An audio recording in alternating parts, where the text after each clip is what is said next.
Hi, race fans. Welcome in Semmelrose Racing, KQEG TV. I'm Dan Dyker. Thanks for joining us on the program. Got about a month and a half left of shows. That means, 4, 5, but maybe 7 weeks worth of shows coming up as we're done with the regular season at La Crosse. And we have, street drags coming up Saturday night at the La Crosse Speedway.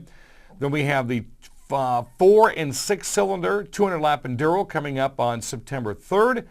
September 10th is Eve of Destruction.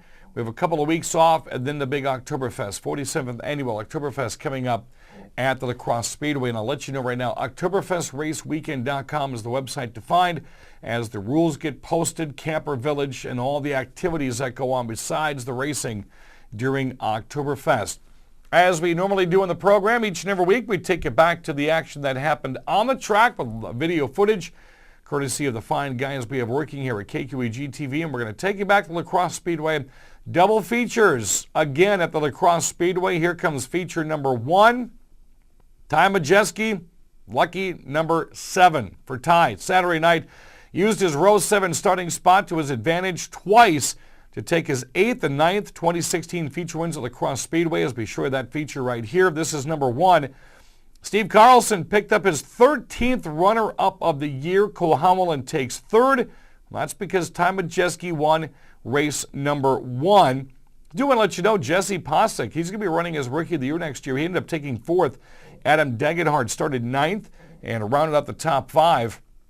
Not much of a challenge here for Ty Majeski as he powers that number 91 a machine around the La Crosse Speedway's 5/8 mile, and that was win number 1. Of course, with all those wins this year, Speedway's had some, I don't want to call them penalizing rules, but some things to toughen that car up to make it harder to win.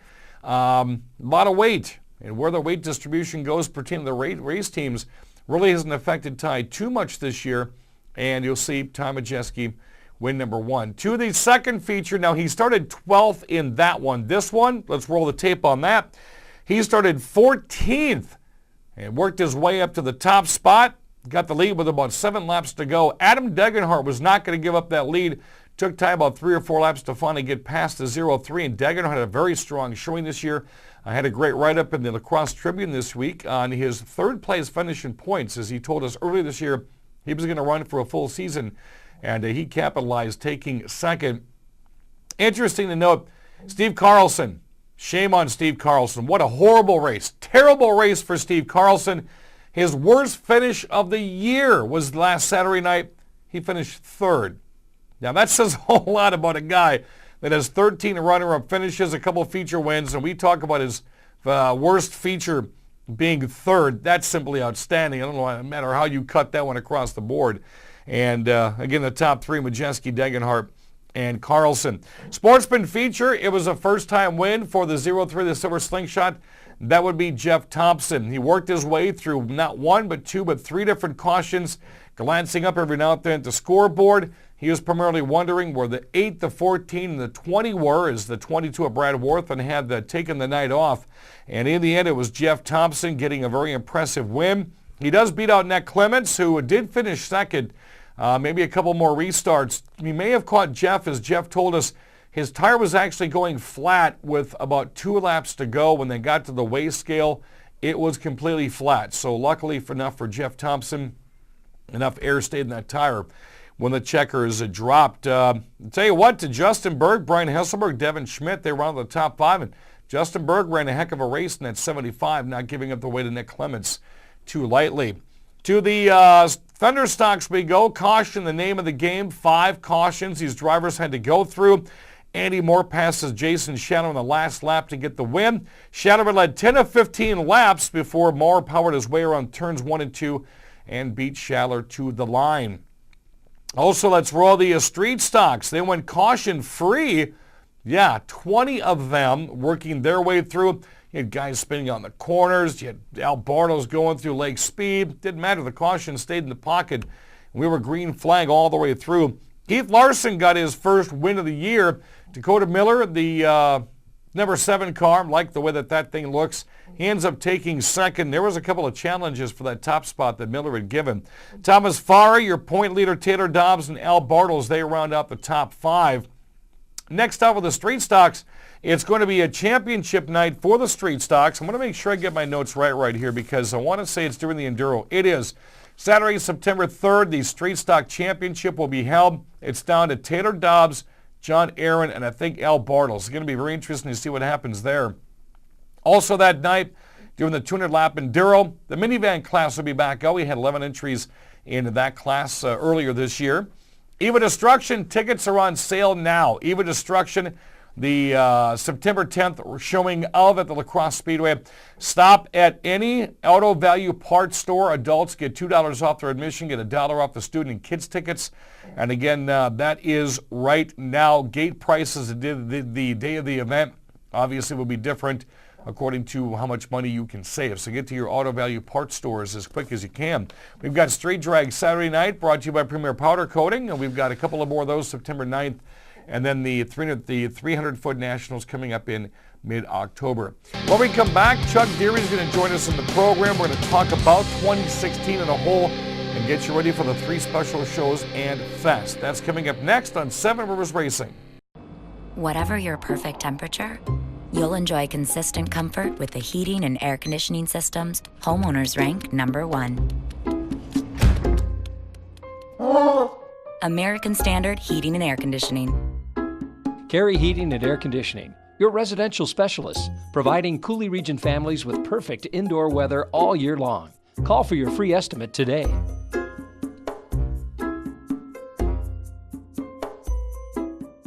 The next time you visit the west coast of Wisconsin, there's a hotel in La Crosse you need to check into. Here's General Manager Roxanne North. We want to treat every guest with the best that we have to offer, and that starts with the front desk all the way through the housekeeping department. My general philosophy in life is I treat my staff the way I want to be treated, and I pass that on that we treat our guests that way. For reservations, visit the website, settlein.com. People come here, we want them to feel like family. Have you tried the great lunch buffet at Pizza Hut? Monday through Friday, 11 a.m. to 1:30, Pizza Hut in La Crosse and Winona offers you an all-you-can-eat lunch buffet for just $5.99. All the salad, pasta, breadsticks, and of course, delicious piping hot pizza you can eat. How about dinner? Try the Triple Treat Box from Pizza Hut. 2 medium, 1-topping pizzas, an order of breadsticks, and a Hershey's chocolate chip cookie, just $19.99. Pizza Hut in La Crosse and Winona. Call for delivery or order online. Pizza Hut. Short track racing is alive and well in Wisconsin and Minnesota. Hi, this is Dan Dyker, The Voice. Join me and Billy Doc Niles each week at noon on Google 1460 for Wisconsin's most comprehensive racing report. We'll talk with local and national drivers and bring you up to date on what's going on in western Wisconsin's finest short tracks. If you love racing, you'll love our show. The Whitetail Crossing Convenience Store Race Report, Saturdays at noon on Google 1460 WBOG. Welcome back, race fans. Dan Dyker, Seven Rivers Racing, KQEG TV. Again, end of the regular season points for the Crosse Speedway. And I pretty much say it every time of the year when it comes to this time of the year. That season just went way too fast for me to even announce last weekend that it was the end of the regular season. But just because the points racing is done until Fest with several divisions, we've got a lot of events still going on at the La Crosse Speedway. And to talk more about that, we're going to bring in promoter and general manager Chuck Deery. Chuck, thanks for hopping back on the show. Well, thank you, Dan. Thanks for having me here. Appreciate being able to come and talk about the Speedway. Long season or short season? Oh, they're always a long season for us. We'd like to do more events and stuff, but we have to supply and demand, and we've added a lot more street drags and some other events. So our number of events are about the same, but they're just different. The two events one event I want to bring up and one division I want to bring up in particular, street drags. I think on night number 1 this year when we got rained out, those were more pickup trucks than I'd ever seen gathered in one location at the same time. And I've seen kind of a shifting of when this first happened 10 years ago of the Detroit Iron and the Tuners now shifting to almost 3 or 4 different pickup truck classes. You have to be happy where the street drags have gone and evolved over 10 years. Well, it's uncharted territory. on exactly what folks are racing and have out there. And yeah, it's changed, and it'll change. The trucks, maybe there'll be more, maybe there'll be less, maybe there'll be more tuner type cars, maybe some more domestic four-door style cars. And the thing about street drags, which is they're fun. I mean, you just bring your car out, you drag, bring your date. It's cheap, it's inexpensive, it's a great night out, and it's an enjoyable event, whether you participate or watch it. They're fun, and that's why we do it, and we sure like being able to host them, and we feel blessed that we can host them, and it's great. 7, 8 of them this year, and the weather's been kind of tough on us, but on all of us on that, but that's how it goes. We're an outdoor facility, and I don't complain about nice weather, so I don't complain about rain. And of course, we have street drags coming up on Saturday night this week, which we'll talk about in the next segment and let you know a little bit more about some of the classes. Going to the divisions at La Crosse Speedway, period, the street stock class has grown to the point where I counted 42 total registrations. 2 races ago, 22 in the feature. Last race, 20 in the feature. Did you expect over 2.5 seasons to see that class grow that big? Well, I'm not surprised. It's a footprint that we've used, we being the motorsports industry, from day one. Essentially, it's cars that are on their way to the junkyard. They got a little life left into them, so you just bring them out to the racetrack and race them until they're done for. So they're relatively inexpensive bringing them in. It's inexpensive to race, and then at the end of the night, you have nothing but smiles and memories, and so it's fun, and that's been going on since day one. So the growth of it, I'm very happy about, and so it's just a neat division, and we've had some failures along the way there too. But again, we went back to basics, and that always works. Any rule changes do you see in the foreseeable future with the street stocks? I've heard roll cages. Half the group would like to see them, the other half like them exactly how they are. I think the only major rule right now is wheelbase. Any major changes in the early going for next year? No, we call it in the industry rules creep, where the cars get a little bit different every year, a little bit more faster and all that stuff. I want to stop that as much as I can in that division. We want to maintain the level of safety that we always have, and for that, so that'll be a driving factor for anything we do with rule changes. But other than right now, I can't see. They're not really going fast enough for any major changes to beef up the structure of the car. I mean, they are designed to go down the interstate at 70 miles an hour, not around the racetrack, which is 45, 50 miles an hour. But no, I don't see any major changes. Minivans, we had 11 registered, and ever since I've known you, Chuck's big thing, if you don't know Chuck, or if you do, he says we're in the fun business, we're in the entertainment business. I heard this day number 1 10 years ago. To me, announcing a minivan class is something you normally wouldn't expect to see. We've had some Thunderstock drivers in there. We've had, some sportsmen, 2 different sportsman drivers, Brad Worthen and Nick Clements, have ran that class. You've got 11. Is this something that carries over to 2017? Oh, absolutely. Absolutely.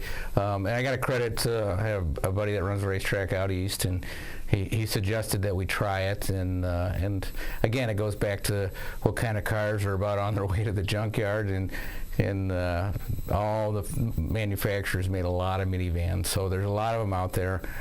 They're actually fun to watch. They're really fun to watch because it's so terrible handling around the racetrack. That's Nick Clements' first night out. The weight's so much high on those cars, or so high in those cars. So, but that's what makes it fun. You can't go fast. They're big boxes, and I'm sure, but I haven't had the opportunity. If I looked real close at all the drivers when they're racing, there'll be nothing but smiles from ear to ear. So that's what the game is have some fun with that, and the fans enjoy it too because they're unique and 3-4 wide, and that knows the street stock. So that's what it's all about, some fun competition at the level of a motorsports facility. So we just want to continue to provide fun and entertainment, and I'm a race fan, and I have the ability to put on races that a race fan likes, so I'm going to do it.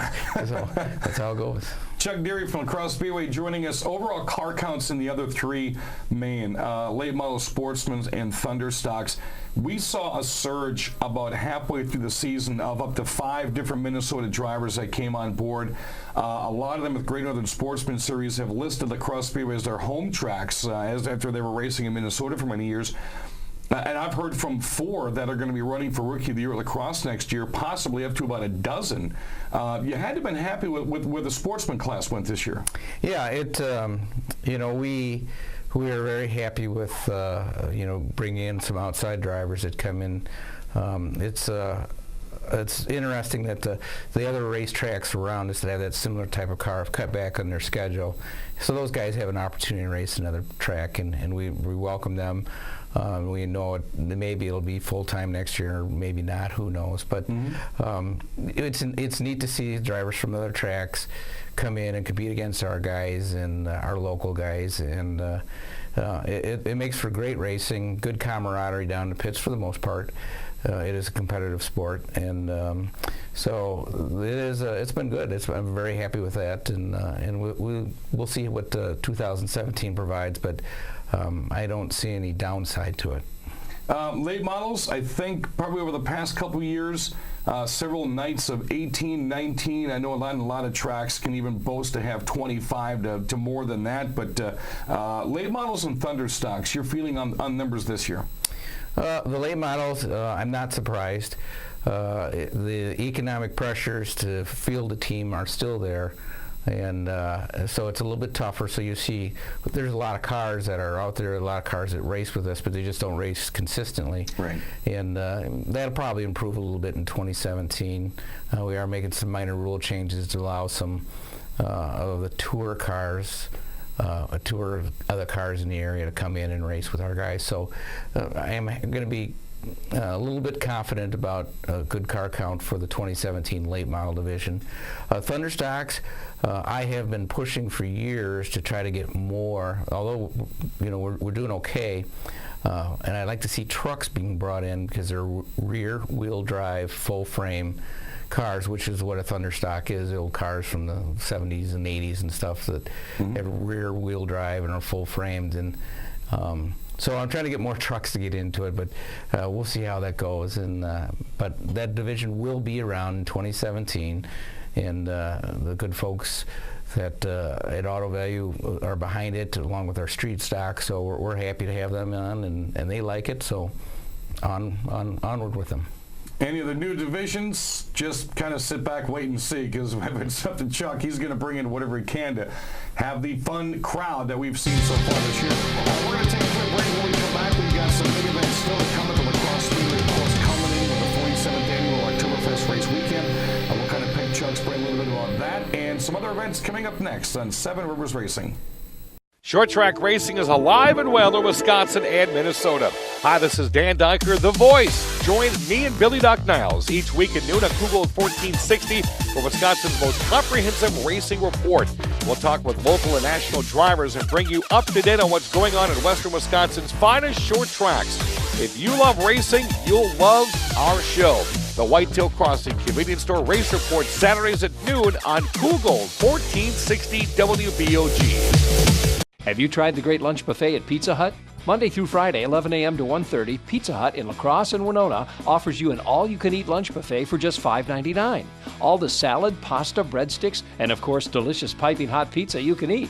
How about dinner? Try the Triple Treat Box from Pizza Hut. 2 medium, 1-topping pizzas, an order of breadsticks, and a Hershey's chocolate chip cookie, just $19.99. Pizza Hut in La Crosse and Winona. Call for delivery or order online. Pizza Hut. The next time you visit the west coast of Wisconsin, there's a hotel in La Crosse you need to check into. Here's General Manager Roxanne North. We want to treat every guest with the best that we have to offer, and that starts with the front desk all the way through the housekeeping department. My general philosophy in life is I treat my staff the way I want to be treated, and I pass that on that we treat our guests that way. For reservations, visit the website, settlein.com. People come here, we want them to feel like family. Whatever your perfect temperature, you'll enjoy consistent comfort with the heating and air conditioning systems homeowners rank #1. American Standard Heating and Air Conditioning. Carey Heating and Air Conditioning, your residential specialists, providing Coulee region families with perfect indoor weather all year long. Call for your free estimate today.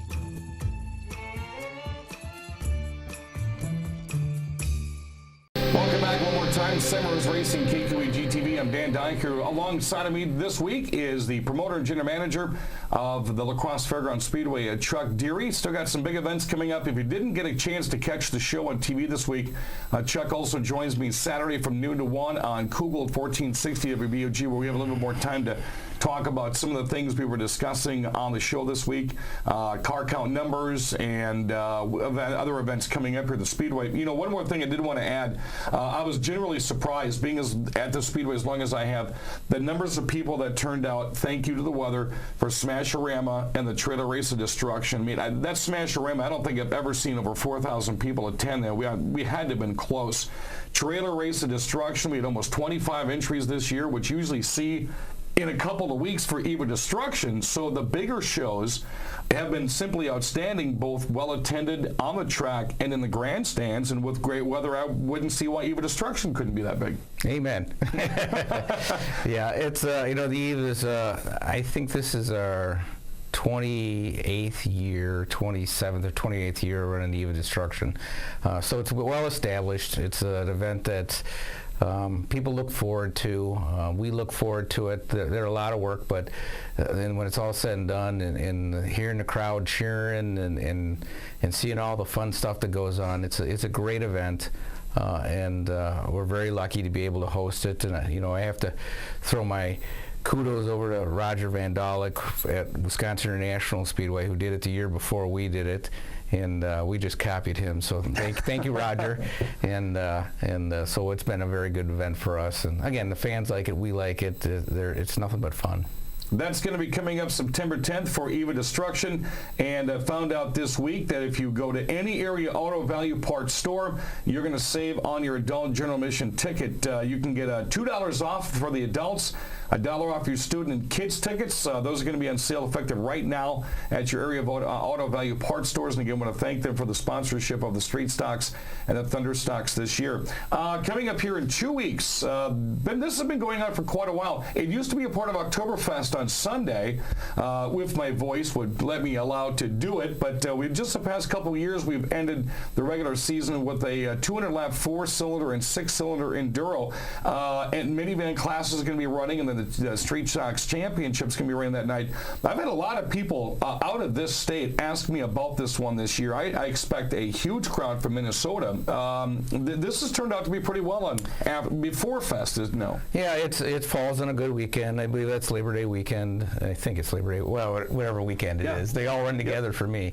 But it's a traditional event now, and it's a cool event because you're taking essentially stock cars and just running them 200 laps there's a break between lap 100, right around lap 100, and it's a matter of survival for the first 100 and then strategy for the second, and it's a lot of fun. It's you know, you say like, well, there's not the late models and all this top stuff, but when it comes to just hardcore, pure racing, and you got people that are excellent racers, you have people that never done it before.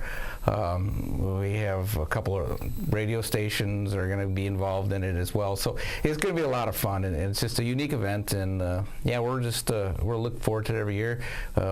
We just wanted to try something different for that weekend, and it's worked out very well for us. Go to La Crosse Speedway and look for the Enduro rules. You can click on the PDF and you can download what you need to know if you've got a 4-cylinder or a V6.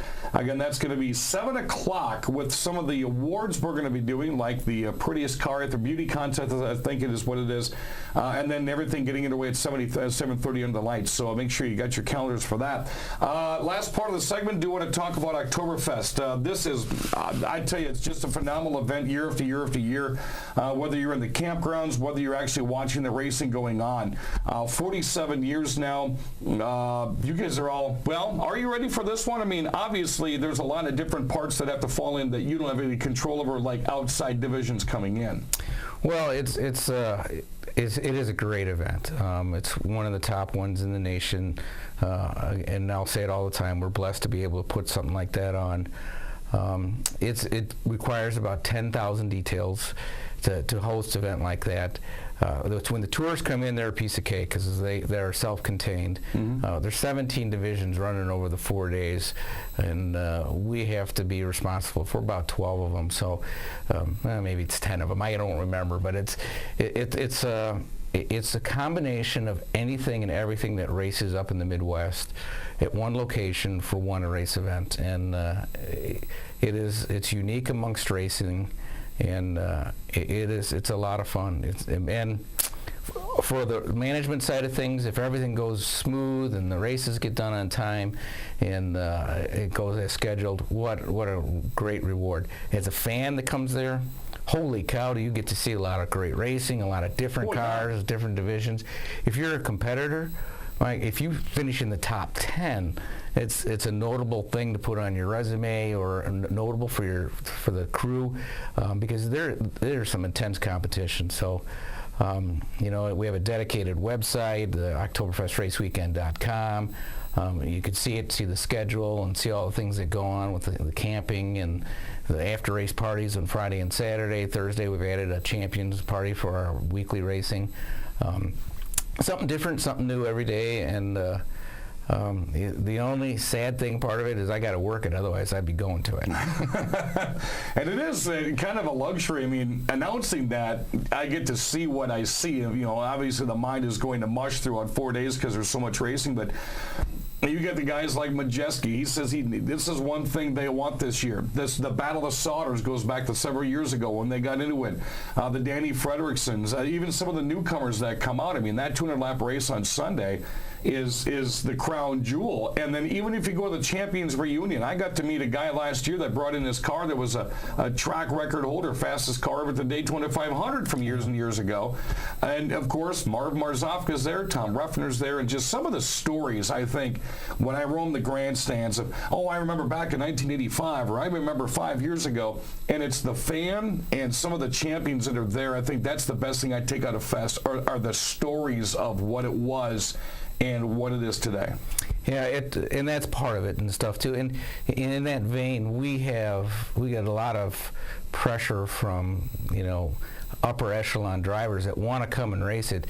Unfortunately, it's during a Cup weekend and they can't make it and stuff. But the inquiries you get from all the Cup teams and stuff, if we had a car, could we do this or can we do that? And if you move the race to Thursday or whatever. So. That part's neat. It's on a bucket list of a lot of drivers. Right. For guys in the upper Midwest that can make it and stuff, you get south of the Mason-Dixon line, they know about it, and it's interesting to see how we can make the trip up. We get a lot of guys from the West, from the Colorado and Washington State area, and so it's a unique event. 17 divisions. You'll never find anything like that in the nation that I'm aware of, and we're very blessed to be able to put it on. And I look forward to the event, but I also look forward to the Monday after it. I bet so do I when you're relaxing the vocal cords. And the one thing I always tell people, if you look at what it is price-wise per day, it's still very economical when you get that many divisions, 500 race cars, that many crowns of champions, just everything that goes inside the La Crosse Speedway, and how economical that is for the family or just individuals. I don't think I've seen the price raised ever in the time I've been there. No, well, we're going to hold the prices the same this year, and actually we've got the good folks at Menards who will be selling the Sunday tour, the ARCA Midwest Tour tickets. That's $25 at the door, but $20 at your local Menards in the Midwest. Oh, wow. So you can save $5 by heading to local Menards, or if you do plan on coming for all days, you can get a wristband, and there's savings there as well. So, but nonetheless, it's worth an experience, and it is a racing event. We don't do too much of the fun stuff like we normally do on a Saturday night. I shouldn't put it that way, but I don't know where you'd be unique fit events. in. No, and that's just it. It is a hardcore racing event. It's probably the only one we really do all year, other than our divisions. We always had a little fun to our Saturday night shows, but this is all about racing and the future of the sport. The champions and the future champions of the sport will have raced at Oktoberfest, and so it's just neat to see.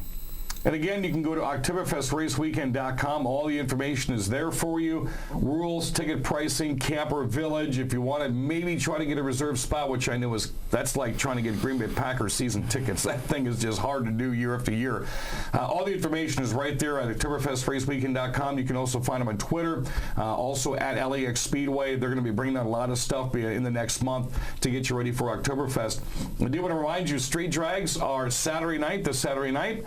Then you've got the 4 and 6 cylinder Enduro coming up on September 3rd, and then September 10th is the Eve of Destruction to round out the season. Couple-week break, let some other tracks get their events in before Oktoberfest. Chuck, always great to have you in, very informative, and good luck for the rest of the year. Well, thank you, and I'm sorry I didn't dress up for it, but I was just passing through, and I was glad to have you come in, and glad to have me come in and talk about the racing, and look forward to the rest of the year, and thank you for your guys' support and everyone's support for the 2016 season, and looking forward to Fest and beyond. Alrighty, Chuck Deery, promoter and general manager of the Crosse Fairgrounds Speedway. Of course, LacrosseSpeedway.com and OktoberfestRaceWeekend.com. Look me up on Facebook under 7 Rivers Racing. We'll add you on a weekly basis. We'll let you know who's coming up and some prizes before the end of the year as well. I want to thank our station manager, Rick Wilson, Jesse behind the cameras, Chuck Deery for joining us. My name is Dan Dyker. I want to thank you for joining us on the program. Next week. Oh, here we go!